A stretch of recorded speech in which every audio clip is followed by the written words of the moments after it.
Hello, and before you watch this video, I wanted to tell you that I would recommend you watch the episode of the Sandersides that I made before this one. You don't have to, as long as you've watched actual Sandersides. Or you might be kind of lost. Either way, I think you probably still get some of the jokes. So, whatever, it's fine. The next one of these Sandersides and Gacha Life videos will be posted in probably about a week. I also am not sure if I'm going to do part 3 and part 4 or just part 3. That'd be the end of it. I still haven't decided yet, so it might take a little longer than a week. Thank you for taking the time to listen to me before the video starts. I felt it was kind of important to say that because some people might be confused or might not even care, so, it doesn't even matter. But now on with the video. Oh, well, all right.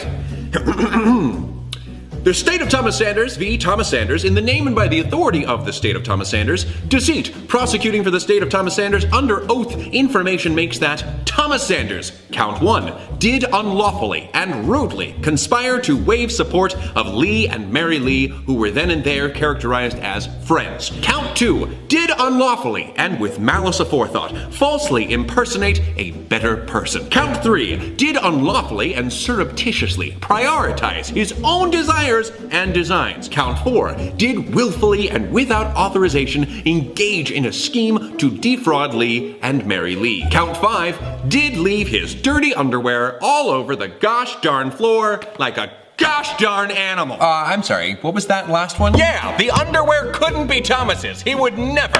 Objection! I can confirm that Thomas does leave his filthy underwear on the floor after tearing them off the moment his guests leave the house. That's true. Objection, judges don't object. Objection, neither can the jury. Well, that settles it.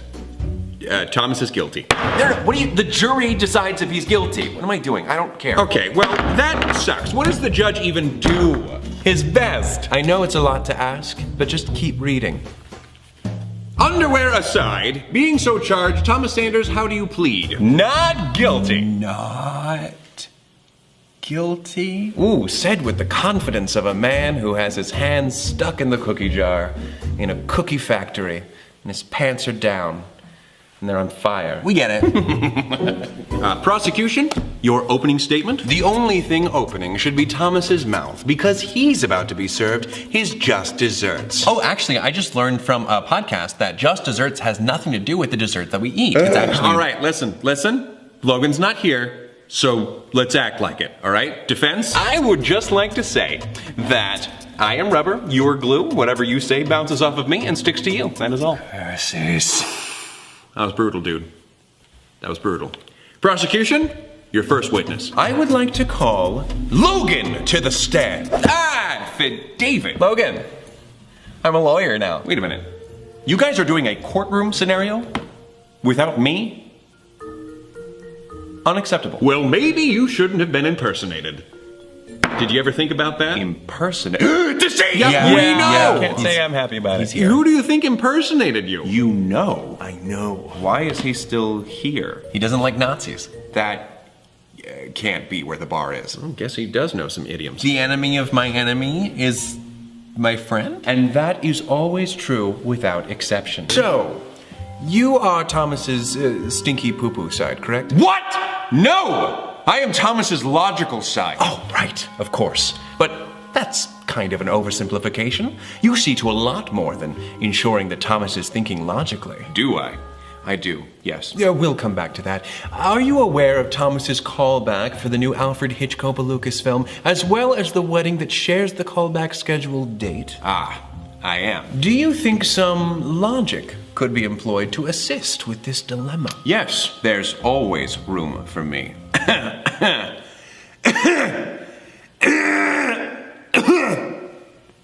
Sorry, there was something in my throat there. I know, that's what I said, but Patton insisted we leave you alone. Objection!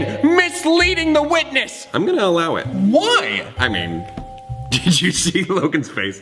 All right, you're right. No lying, deceit. Come on, even if it's funny, don't. I might. Don't do it. Apologies. So, Logan, what does logic have to say on this matter? Well, Thomas has more to lose if he misses the wedding. What? How? Up until very recently, this callback didn't even exist to Thomas. Therefore, missing this opportunity is akin to him never having gotten the callback in the first place. There's no real impact. I find that Thomas winning the callback, is that how that should be phrased? Yes. Thomas winning the callback is highly improbable. What does he lose if he misses the wedding? Potentially his friends? I found that Thomas's friends mean a great deal to him. Sure, but what are your thoughts on the matter? Well, Thomas has several friends, and they all tend to distract him from his responsibilities, so perhaps 2 less isn't so bad. I feel like which event could cost us more to miss is a less interesting question than which event has more to offer us, don't you? I don't feel anything. Oh, of course you don't. That said, the callback has more to offer. The only thing the wedding has to offer Thomas is a potential increase in depression. Whereas this film could radically shift Thomas's trajectory in life. A huge reward from an opportunity that, statistically, Thomas won't get again. Not with legendary auteur Alfred Hitchcock-Lucas as the director. And if you want to talk statistics, half of all marriages end in divorce, so... Actually, that's an outdated statistic. Divorce rates have been declining for the past 35 years. Yeah, earlier, you mentioned that you have responsibilities other than Thomas's logical thinking. Would you please name a few for the court? Let's see. I am the primary overseer of Thomas's language center. I am the director of activities for Thomas's right arm. Just the right? The left arm is managed by Roman. Roman! It's real mature. There's also my passion project, the development of a life management system in order to form a more productive, punctual Thomas. You ensure that Thomas is punctual? I make an effort. I keep a daily planner and a calendar, both of which are used to record important events. How's that working out for you? It isn't. Do you recall when Thomas was informed about the wedding thing? I do. It was 6 months, 4 days, 3 hours, and 1 minute ago. So he's known for a while. And when did Thomas hear about this callback? 2 hours, 15 minutes, 45 seconds, 46 seconds, 47 seconds. Today! Today. Good, good. For the record of the court, what day is the wedding? It was April 13th. And would you mind sharing with the court what you have scheduled in your calendar for that day? Not at all. Oh, where's the wedding? What? He tampered with the evidence! Objection! That is bad for my case? Patton, I hate to break it to you, but you know that's kind of his job. I didn't think that would work, and it didn't. I can't believe you're letting Patton be one of the lawyers. He doesn't even know the rules. I know the rules, and it looks like it's time for us to make a plea bargain. What does that mean, Patton? Oh, no, thank you. Please change the calendar. Objection, I'm sorry, but that's bribing the witness. And harmful for your teeth. Oh no, I wasn't trying to do that. I was just trying to, sweeten the deal. Wow, Thomas, it seems these days your moral compass is pointed south. Towards hell. Oh, Lemony Cricket and Jiminy Snicket, that one was just hurtful. He's clearly manipulating the witness into doing what he thinks is best. Wait a minute, who was it that was called a Scooby-Doo villain for doing the exact same thing? Oh yeah, it was me, disguised as Patton. So he didn't want to play by the rules of your game. Big deal. This whole thing's probably rigged anyway. It was set up by a liar. Takes a liar to know a liar. Ooh, this guy's good. He just said he was a liar. I didn't say liar, I said lawyer.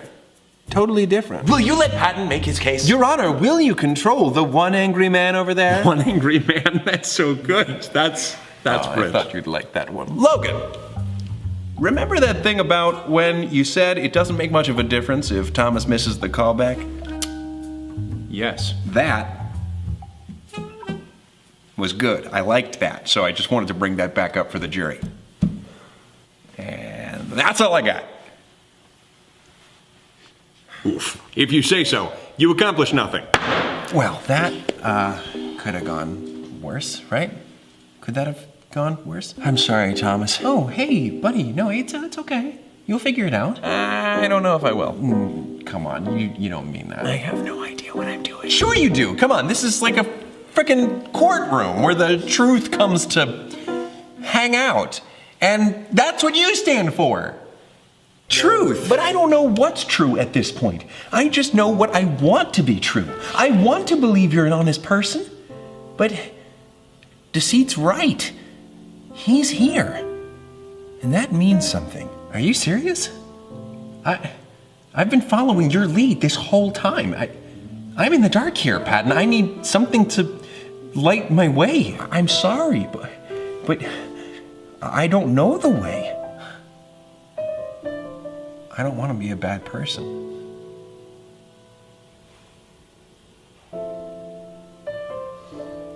Okay, then I'll do whatever I can to make sure you're not. All right, Logan, you can go. I implore you to reconsider my involvement in the scenario. I mean, we already have our roles. I'm afraid this is a benched trial for you. Really? I'd like to call my next witness to the stand. Virgil. Very well. You don't usually have anything helpful to add anyway. Okay, ask me your questions. You are in control of Thomas's fears, are you not? Oh my god, we all know each other. Who are these clarifications for? Cut to the chase! Is it true that you once said that